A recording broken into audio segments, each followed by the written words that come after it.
Steel City. Is everybody ready to go? It's Proclaim the greatest radio show. Welcome, fans, to another great episode of The Spread. I'm your host, Jim Sella, in studio with J Dash and JK47. We're going to wrap up our fantasy football preseason coverage right now. We've done players 1 through 200. Go back and check out all those segments if you want to actually win your fantasy league, or if you just want to lose, you cannot listen to them. But here we're going to go over some injuries that happened since we started, some suspensions that have happened since we started, anything that's changed since the first time we posted a segment, so everybody doesn't hate on us and tell us we don't know what we're talking about. We're also going to go over some value picks I think you can get good value out of during your draft, and some sleepers you can grab late possibly. But we're going to start with injuries and suspensions. When we started these segments, we had Jordy Nelson at number 17. Obviously, he went down for the season. Randall Cobb I had ranked at number 21. I'm going to move him up to number 17 ahead of Andrew Luck. And Devontae Adams, who I had at number 97, I'm giving him a big uptick in value, moving him up to number 52 behind Carlos Hyde and ahead of Victor Cruz. I think Devontae Adams is someone you want to target in fantasy now. There's also Jeff Janis and Ty Montgomery, who made the top 200 just because of the Jordy Nelson injury. And then at number 26, I had Mike Evans. He has a hamstring injury right now, but he is targeting a week 1 return still, so I'm not dropping him on the list at all. Number 30, I had Kelvin Benjamin. He's going to miss the rest of the season with a torn ACL. That, to me, makes Greg Olsen more valuable. I had him at 53. I'm moving him up to number 47, right ahead of Golden Tate. And we already factored in the Kelvin Benjamin injury into Devin Funchess' ranking, so we're going to keep him where he's at. Number 43, Todd Gurley. Jeff Fisher said Monday that Gurley has been cleared to participate in 7-on-7 and 11-on-11 work with the Rams. It's still possible he misses the first couple games of the season early on. I'm not going to move him back too much, just a couple spots, just behind Frank Gore. So I'm going to move him down less than 5 spots. I think this guy has huge upside, though, and I'm still going to take him somewhat early. Number 48, I had Joique Bell. He's still on the PUP list, and the Lions are supposed to use a running back by committee when he does return. And like we said before in our earlier segments, Amir Abdullah is a guy moving up everybody's list, and he looks like he's going to be a big part of this offense. I had him at number 78. I'm going to move him up to number 50 ahead of Carlos Hyde and behind Jonathan Stewart. While Joique Bell, I moved him down to number 74 on the list, just behind Brandon LaFell. So I actually like Amir Abdullah more than I like Joique Bell in that offense now. I agree. Amir Abdullah gets better out of the backfield. Not that Bell's not good in the passing game. I just think Abdullah will be better. Number 50, I had Kevin White. He's going to miss at least the first 6 games of the season with a stress fracture in his shin. Now, they're being real coy about that injury, too. They won't really let out any good information on how much time he's going to miss. Yeah, I'm dropping him completely out of the top 200. If someone wants to draft him, let him draft him. I'll work the first 6 games, work the waiver wire, and try to find someone else who I can use while you sit him on your bench. And if he remains in waivers the whole way through the first 5 weeks and it looks like he's coming back, then I'll go grab him. Number 54, I had Arian Foster. He's now expected to return within 2 to 4 weeks of the beginning of the season. I moved him up the list, moved him to number 39 in the rankings. So if anybody misses out on this guy, I'd draft him early still. I mean, definitely not the first round or 2, obviously. But maybe people forget about this guy and think he's still hurt for 6 or more weeks, and you can get great value out of him. Who knows? Maybe you can get him at pick 50, and then he comes back in 2 weeks, and you got one of the best starting running backs in football. Believe it. Foster's always beast mode, too. A couple other guys here. Martavis Bryant, he's suspended for 4 games. I had him in the high 70s. I think in a 12-team league, I'd pick him around the 13th round or something now, 13th or later. Sort of like Kevin White. If somebody else takes him, let him go and let them sit with him on their bench for 4 weeks. I'll try to find something else in waivers during that time. Or if no one picks him up, I'll pick him up during the season. Brashard Perryman, he's dealing with a sprained right PCL. He's been out since July 30th. It's unclear when he'll return. I'm still taking this guy pretty high. I think he's going to turn into probably the number one receiver in Baltimore. So I'm going to stick with this guy and hope it works out. Julius Thomas, broken index finger, expected to be ready for the season. Devontae Parker, he was recently removed from the PUP list. His status for the opener is uncertain. I mean, I don't have him as too high of a pick, but I'm not moving him any. I think he still has the upside there to become the number 2 receiver out there. So if he misses a game or two, I'm not going to worry about it too much. Brandon LaFell, foot injury, expected to be ready. CJ Spiller, arthroscopic knee surgery, expected to be ready. Elshon Jeffrey, mild calf strain, expected to be ready. Michael Floyd, 3 dislocated fingers. They're hopeful he'll be ready for the opener. It looks like he is going to be ready for game 1, so we'll have to see. If not, John Brown is a guy you want to target earlier. I think I have him at number 100 right now after all the injuries and whatnot, but I'd move him up, maybe even the high 70s or even higher if Michael Floyd turns out to not be healthy.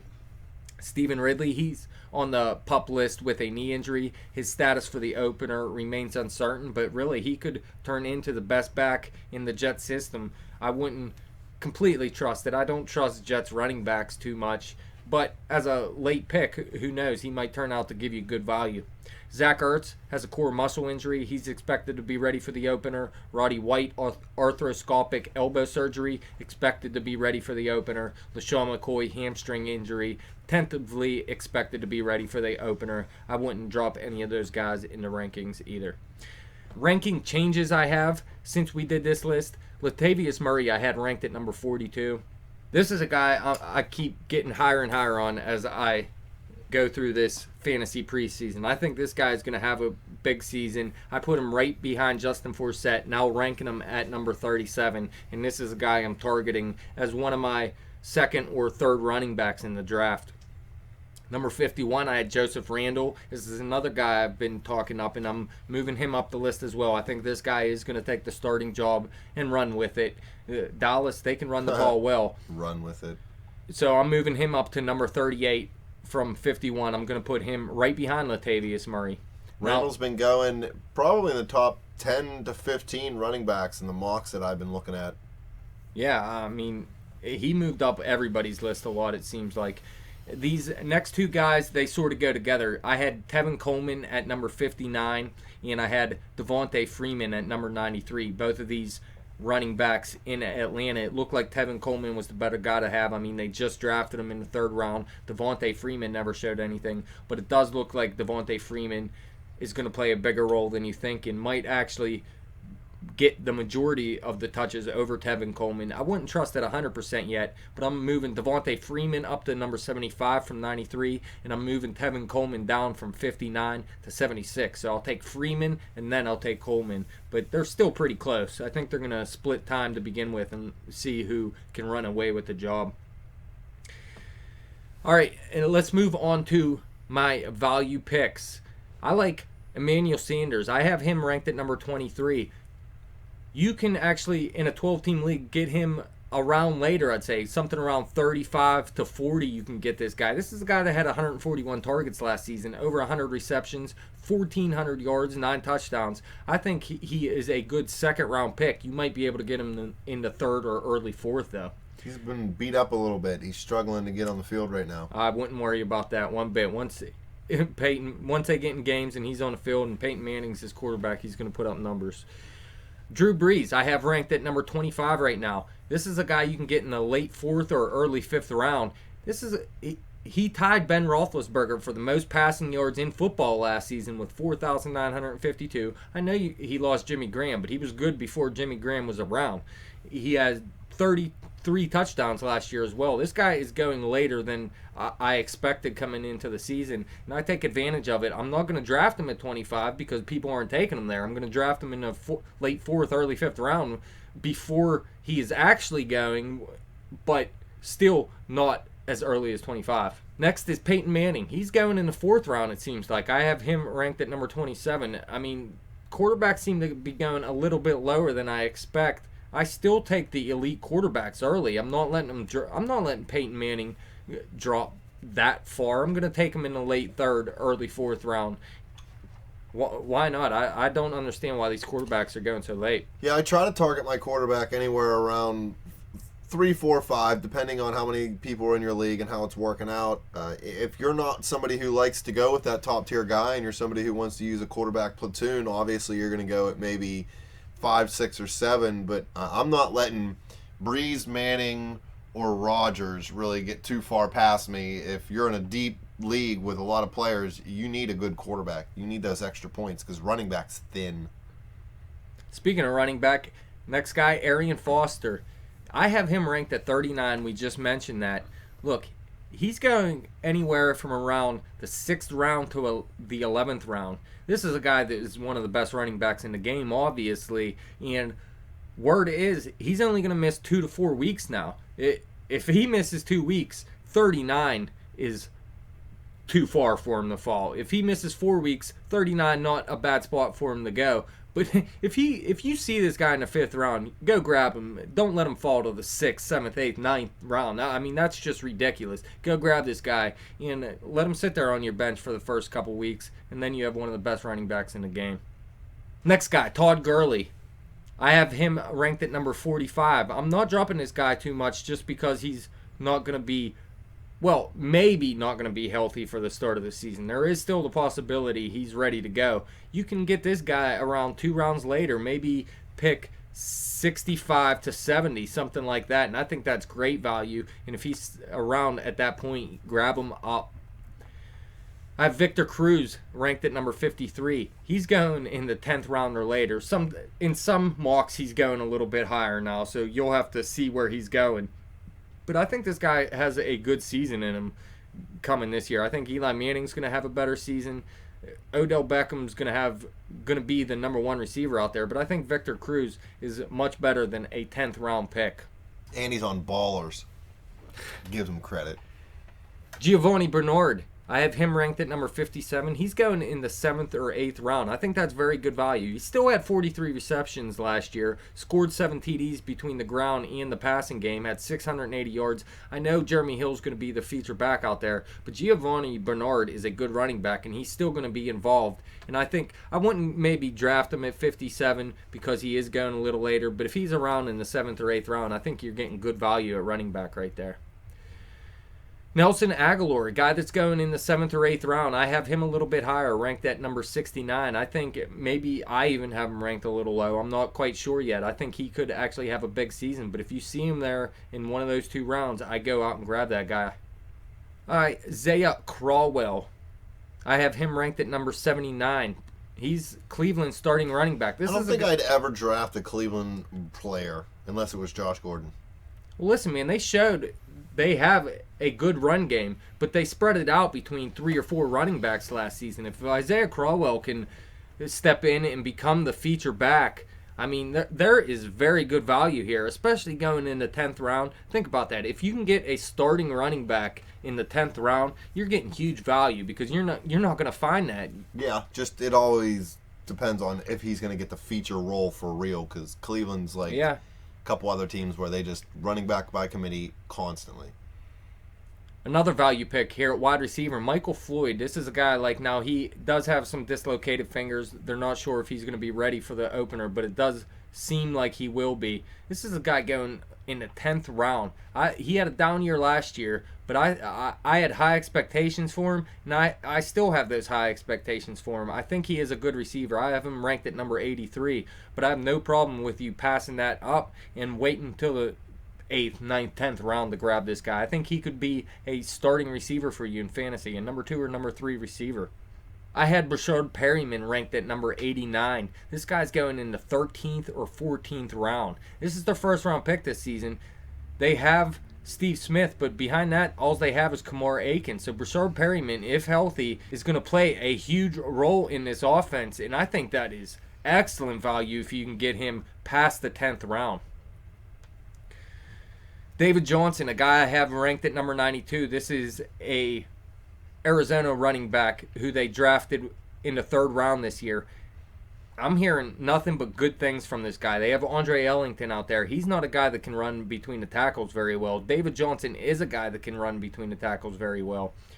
And he's also very good in the passing game, so he could take some time away from Ellington in that way as well. I think David Johnson could end up being the number one back in Arizona by the not even by the end of the season, early in this season, and he's going in the 12th or 13th round right now. I would definitely take a shot on him then. CJ 2K gets no love. No love from me. How about Cody Latimer? I have this guy ranked at number 93. He's going in the 14th round. This is going to be the Denver Broncos' third receiver this season, and you know they've passed a lot in the past. I think they're going to run the ball more this season with a beast running back in C.J. Anderson. Ronnie Hillman isn't bad either. But the number 3 receiver in Denver usually puts up decent stats. Just look at what Wes Welker did when he was healthy. Usually better than the number 1 in Oakland, I'll tell you that. Yeah, I think Cody Latimer could have a good season out there in Denver. This was their second-round pick in 2014, so they still believe in this guy. And I believe he's going to have a pretty good season. 14th round pick, that's excellent value. I believe he can fly. Devontae Parker from Miami. He's going in the 11th round. I have him around pick 103. This is their first round pick, 14th overall this season. They're going to want to get this guy involved. They have Greg Jennings out there as their number 2 receiver. There's no reason Devontae Parker won't overtake him during this season. And who knows, maybe he becomes the number 1 receiver over Jarvis Landry, in my opinion. There's Kenny Stills out there as well. I think Parker has high upside and is a good pick here in what he's going around the 10th, 11th round right now. He could be a welcome surprise for Miami. And my last guy, Antonio Gates. I have him dude. ranked at... What, you hate this dude? I love him. Oh, you love him. Yeah, I have him ranked at number 106. He's going as late as the 13th or 14th round. Now, he is suspended for the first 4 games, and I don't have him necessarily ranked too high at 106. But if you can get this guy past round 11, I mean, you're getting huge value once he returns. You're going to have one of the top 12 tight ends in the game. Believe it. All right, let's move on to a couple sleepers here.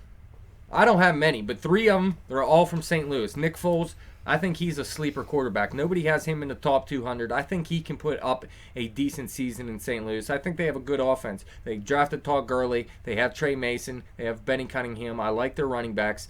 Brian Quick looked like he was going to be a good receiver early on last year. Stedman Bailey, I think, is going to take a step up this season. And Kenny Britt was their most consistent receiver last year. He's a big play guy. I think Nick Foles has a lot of options around him. Let's not forget Jared Cook, too, a good tight end. So Nick Foles has a chance to succeed here in St. Louis. And Stedman Bailey is one of those guys, and Brian Quick is another one of them. I think Stedman Bailey is going to be the best receiver to own out there. I could be wrong. Maybe it's Brian Quick. In fact, maybe it's Kenny Britt. He could be considered a sleeper as well. Like I said, I think it's going to be Bailey that puts up the most fantasy production, but it could be Brian Quick as well. Like I said, he looked very good early in the year last year. He's still young, 26 years old. He's 6'3". Both of these guys are going to be starting in 3 wide, and I think Nick Foles can get him the ball. So there's 3 sleepers from St. Louis right there that I like. St. Louis sleeper. Another sleeper at wide receiver, Brandon Coleman from New Orleans. This is a rookie. They have Marcus Colston out there and Brandon Cooks. Obviously, Cooks is the number 1. Marcus Colston is the number 2, although he's not the same player he used to be. And Brandon Coleman could step in and take the job from him, but even if he doesn't, he's already the number 3 receiver out there. He's 6'6", 225 pounds. This guy could turn into a fantasy beast by season's end. Who knows? I mean, at tight end, they have Ben Watson, Josh Hill. So it's Cooks, Colston, and Coleman. Those are the 3 guys that Drew Brees is going to target, in my opinion, with C.J. Spiller out of the backfield a little bit. And tight end, Eric Ebron from Detroit. This was their first round pick in 2014. We can't forget that. It was just his rookie season last year. It was a down year, just 25 receptions, 248 Everybody yards and a had touchdown. a down year for their offense last year, though. Yeah, and he's a rookie, so you got to expect an even crappier year out of him. I mean, 13 games played, he put up those numbers. I just think he's going to have a bigger year this year. I mean, there's nothing to support it, all besides he was the best tight end in the draft that season, I believe. So, I mean, he still has huge upside, and I think Matthew Stafford's going to have a bigger year too. Kelvin Johnson's going to be healthy. They're going to have a better run game, getting rid of Bush and bringing in Amir Abdullah. I like what they put around Stafford, and I think Ebron's going to be an important part of that team. Believe it. Double E. All right, then a couple deep sleepers. This is for very deep leagues, 16 teams, something like that. Quarterback Derek Carr. He's going into his second season. He had a couple of big games last season, but he was mostly inconsistent. He has better weapons around him this season with Crabtree and Cooper, obviously. And he should have a better run game this season. Woo, you're hurting if you bring in Crabtree and you say it's better than your previous listen, Andre receiver. Holmes was their number one out there before. Crabtree's definitely a better talent than Andre Holmes, man. I mean, Andre Holmes is their number 3 receiver now. That receiving core looks a little better. And let's not forget, they gave McFadden every chance to be the running back out there, and he was garbage. Latavius Murray came in, and he ran very well in the lead role. So they're going to have a better run game this year. They have better receivers. Derek Carr has a possibility to be a deep sleeper for you. Running back Dre Archer, he's expected to see a larger role this season. He's, from what Mike Tomlin said, he's supposed to be the main kick returner. No surprise there. But the bigger surprise is he's supposed to be the main punt returner. Now, it makes sense to me because, especially with Bryant going down, I mean, if something happened to Antonio Brown now, I mean, you're losing all your weapons early in the season. And really, Antonio Brown deserves to take that play off now. I know he is a big play threat, but listen, man, you cannot get Antonio Brown hurt. This is a guy that commands 180 plus targets on your offense. I want to keep that guy healthy every way possible, and I think Tomlin wants to too. So Archer's going to get the first shot at punt returner, and he also said he's going to line up at running back, slot wide receiver, and split out wide as well. And they want to get him between 5 and 6 offensive touches per game. Now, early in the season, everything looks better than it's going to be. I don't expect him to end up with 6 touches per game necessarily. But, I mean, 4 touches per game, that isn't out of the question. And let's not forget, Bell suspended for 2 games. Martavis Bryant suspended for 4 games. So that opens up room for Archer to play a bigger role earlier in the season. And this guy has huge, big play potential. He just hasn't shown it yet. I mean, he was just a rookie last year, and he was injured. A lot of people mistake his bad blocking abilities for him having no strength. I disagree with that. He's 5'8", 175 pounds. This guy is pure muscle. He's strong. He just can't block. So that's going to keep him out of the game some. But he is the fastest guy in the NFL, arguably, at least. I mean, he ran the second fastest time in combine history behind Chris Johnson. This guy has big play ability. I think he's going to show it this season. But, I mean, for a deep sleeper, I take a chance on this guy. Wide receiver Marcus Lee. He has a hamstring injury. His status for the opener is uncertain, but he could return soon. This was Jacksonville Jaguars' second-round pick in 2014. In 13 games last year, he had 37 receptions on 68 targets for 422 yards and a touchdown. He was targeted 39 times over his final 5 games, though. And really, they have Allen Robinson out there, who I really like as the number 1 receiver. But then, outside of that, I mean, they have Allen Hurns, but Marcus Lee should at least step in as the number 3 receiver. This is a guy that has big playability too, and I wouldn't even be surprised if he overtook Hurns as the number 2 receiver. So let's not forget too, Blake Bortles going into his second season could show some improvement. I think Marcus Lee is a nice deep sleeper to grab very late in your draft and see if he can come up and be the receiver. A lot of people thought he was going to be last season, but let's not forget he was just a rookie with a rookie quarterback. So the upside's still there. They just got to get that offense moving a little bit. No running game in Jacksonville last year either, so that didn't help. And one other guy here, tight end Jordan Reed. This is a guy that had 50 receptions last year on 65 targets, 465 yards with no touchdowns in 11 games. Let's not forget, though, RG3 was horrible last season. He couldn't get that offense moving at all. They had no passing game whatsoever. I was actually high on Jordan Reed going into the season last year. If you look in 2013, he had 45 catches on 59 targets, 499 yards, and 3 touchdowns in just 9 games played. This is a very good receiving tight end, and if you gave him the right quarterback, he could put up big numbers. The reason he's not in the top 200 on my list is because they have RG3 quarterback, and it's hard to trust. I mean, you got Deshaun Jackson out there who's in the top 100, I believe it is. Pierre Garçon out there. How many receivers are you going to trust with RG3 at quarterback? But if RG3 does show some type of bounce back, Jordan Reed could possibly be a very deep sleeper tight end. deep sleep. Any NyQuil sleepers you want to sleepers. mention, man? I think you've covered any guy who's going to touch the football even one time for the whole entire season. Who was the guy in the last segment you thought? Well, you think Eddie Royal is a nice. Oh, yeah, I sleeper think to Eddie have. Royal's Not got a that shot. I mean, I have him ranked in the high 100, so it's not like he's really a sleeper. But you think he's going to have a big season, and that could be a value pick. He's at played least. well with Cutler before. He played real well with him in Denver, especially their last year together. And with Brandon Marshall leaving Chicago, that leaves, what's his name? Why can't I remember? Alshon Jeffrey, yeah. So somebody else has got to catch the ball. Matt Forte doesn't want to catch the football 100 times this year. I'm sure they don't want to give him that many touches either because he is getting a little older. So, yeah, I think Royal has a shot at being pretty good.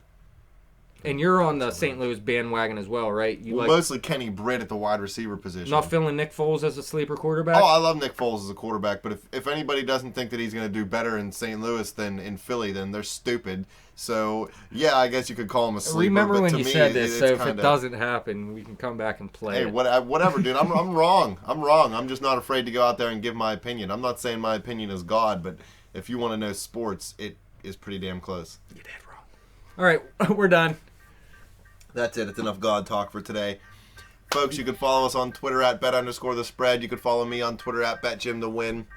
Check out our Facebook page at Thanks for Facebook. listening to all the fantasy segments, by the way, if you listen through. Eddie Thanks. B, thank you. Thanks for interrupting me in the middle of my spiel over Screw here. you, dude. I don't give a Yes, crap. thank you, fans, for listening, especially Eddie B, always hitting us up with good comments. Fans, follow us on Facebook at facebook.com/betthespread. Keep coming back to YouTube. Keep living fantasy. Spread draft coming up. Let's get it done.